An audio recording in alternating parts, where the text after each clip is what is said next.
National Medical Commission Bill. If you've been following the news, you must have noticed that this bill has been in the news since the last 2 weeks.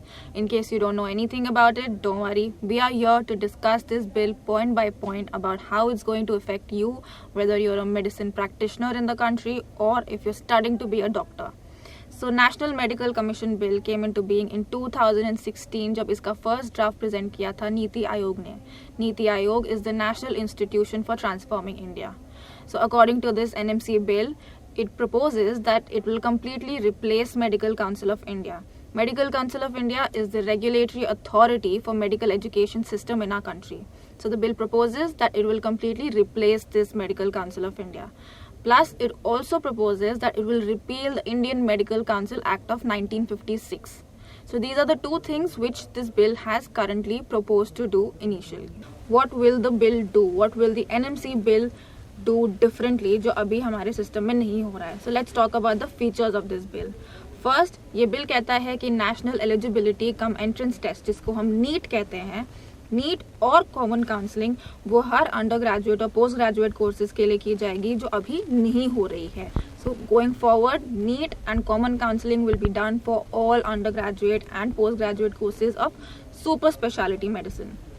Secondly, एक नया exam propose किया जा रहा है जिसको बोलते हैं national exit test यानी कि next. So this exam will be the final year MBBS exam for the students who are appearing in the final year, and they will be given their license based on the score that they get in the next exam.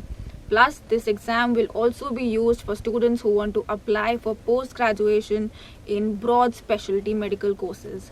इस exit test के basis पे decide किया जाएगा कि आप जो बाहर पढ़ के आए हैं whether you qualify to practice in India or not. Third point, NEET, common counselling and next ये तीनों चीज़ें इंस्टीट्यूट्स ऑफ नेशनल इंटरेस्ट को भी अप्लाई करेगी, जैसे कि एम्स. तो उनका अपना सेपरेट कोई सिस्टम नहीं होगा, ये तीनों चीज़ें उनको भी गवर्न करेंगी. And finally, private medical colleges और डीम्ड यूनिवर्सिटी की 50% सीट्स पे नेशनल मेडिकल कमीशन का रेगुलेशन होगा for the fees. So the rest 50% will be in the hands of the management of the institution. अब आते हैं हम functioning of national medical commission को, कि ये जो बिल इम्प्लीमेंट होगा तो वो फंक्शन कैसे करेगा. तो इस बिल के अंडर 4 ऑटोनॉमस बॉडीज प्रपोज की जा रही हैं जो कि इस बिल के अंडर काम करेंगी to ensure that the bill is implemented in the right way. So first autonomous body will be under graduate medical education board, जो कि अंडर ग्रेजुएट लेवल पे सारे स्टैंडर्ड्स मेंटेन हो रहे हैं या नहीं हो रहे हैं वो इंश्योर करेगा.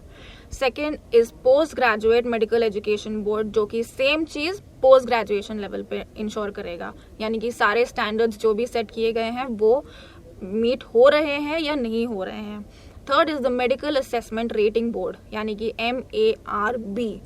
ये बोर्ड सेटअप किया जाएगा to ensure that there is a rating system that is set up for the institutions in India, ताकि हम ये पता लगा पाएं कि कौन सी इंस्टीट्यूट कितना अच्छा कर रही है और कौन सी नॉर्म्स को फॉलो नहीं कर रहे हैं.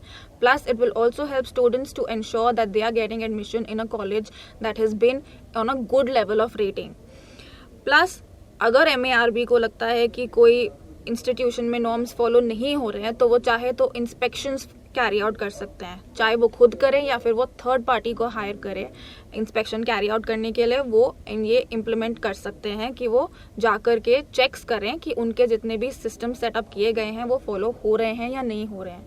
एंड इन केस फॉलो नहीं हो रहे हैं तो MARB के पास वो हक रहेगा कि वो पेनल्टीज दे, वार्निंग्स इशू करे या फिर इस हद तक इंस्टीट्यूशन की एडमिशन्स भी स्टॉप करवा दे या NMC को प्रपोज करे कि उसकी रिकग्निशन ही हटा दी जाए.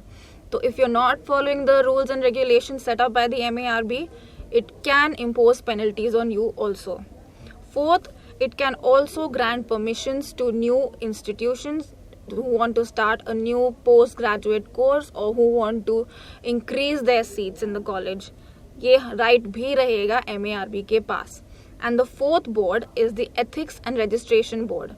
इस बोर्ड के अंडर एक नेशनल रजिस्टर मेंटेन किया जाएगा which will have the details of all licensed practitioners in the country. So their names, their details, their qualifications, किस ईयर में पास आउट हुए थे, क्या क्या डिग्रीज हैं उनके पास, कितनी पोस्ट ग्रेजुएट लेवल है या नहीं है, डॉक्टरेट करिए या नहीं है, सारी डिटेल्स इस नेशनल रजिस्टर में मेंटेन की जाएगी.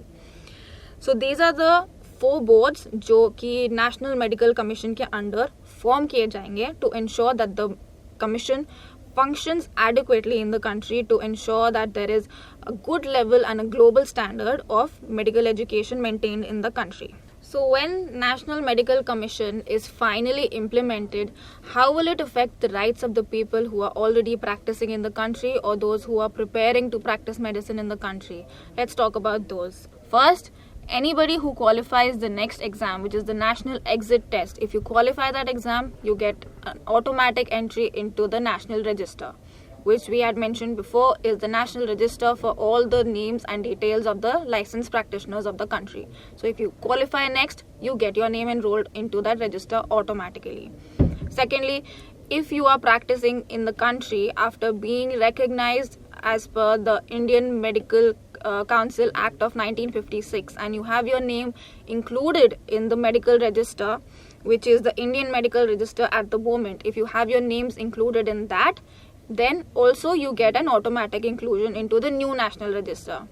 लेकिन अगर आप बाहर से पढ़ाई करके आए हैं और आपने इंडिया में आकर के MCI स्क्रीनिंग टेस्ट देकर के अगर आपने प्रैक्टिस करना स्टार्ट किया है तो आपके लिए बुरी खबर है, क्योंकि आपको नेक्स्ट के लिए बैठना पड़ेगा. If you are a foreign graduate, you will have to appear for the national exit test to become eligible to practice in the country again. And anybody who is pursuing the degree right now, before the immediate implementation of the bill, उनके लिए भी easy रहेगा, क्योंकि उनका procedure continuous रहेगा, उनके लिए कोई changes नहीं होंगे. They can still go ahead in the normal way and get eligible to be practicing in the country.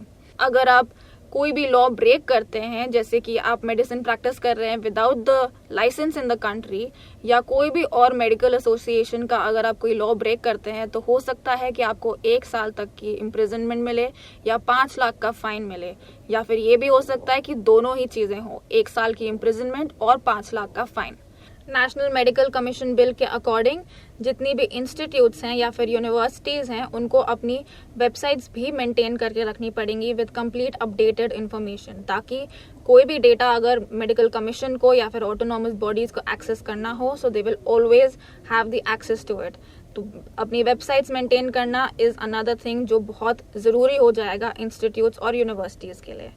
फिर मेडिकल कमीशन को अच्छे से चलाने के लिए एक मेडिकल एडवाइजरी काउंसिल सेटअप की जाएगी, जो कि टाइम टू टाइम रिकमेंडेशंस देगी मेडिकल कमीशन को on how to make it better, how to make the education system in India better and how to make it eligible to be on a global standard. उसके लिए medical advisory council setup की जाएगी. And then जो अभी हमारे country में annual renewal of permissions होते हैं वो बंद हो जाएगा. So if you are a medical institution in the country, you do not have to go for every year permission process with the medical council or any authority, which is National Medical Commission when it gets implemented. तो वो annual procedure सारा खत्म हो जाएगा. आपको बस एक बार apply करना पड़ेगा एस्टैब्लिशमेंट एंड रिकग्निशन के लिए. Once that is done, then you are sorted and आपको दोबारा अप्लाई नहीं करना पड़ेगा. उसके ऊपर से you will be free to start new post graduate medical courses and also increase your seats in according to the current cap of 250 seats. तब तक आपको कोई एक्स्ट्रा परमिशन नहीं लेनी पड़ेगी. So these are the basic features that will help in the proper functioning of national medical commission once it is implemented in the country. The Medical Advisory Council will have one member from each state and union territory of India. So whichever states and union territories are there in the country, they will have one representing member in the Medical Advisory Council. Then the council will also include the chairman of the University Grants Commission. And then finally, the next person in the Medical Advisory Council will be the director of the National Accreditation and Assessment Council. The autonomous boards that are being proposed by the National Medical Commission will also have an increased number of members from 3 to 5. 2 new members are being introduced, which will be the part-time members. One will be a doctor who will be elected by the government, and second will be a doctor elected by the state medical councils. So these are the details that this entire medical commission, the National Medical Commission, has in it, and we have listed down in a little bit of details for you to know the important points about this commission and what this bill proposes for you as a medical practitioner in the country or as a student studying to be a doctor in the country. So this is the bill which we have now presented to you, and if you have any more doubts about this bill, you can always ask us in the comments section and we'll be sure to respond to your questions. Thank you.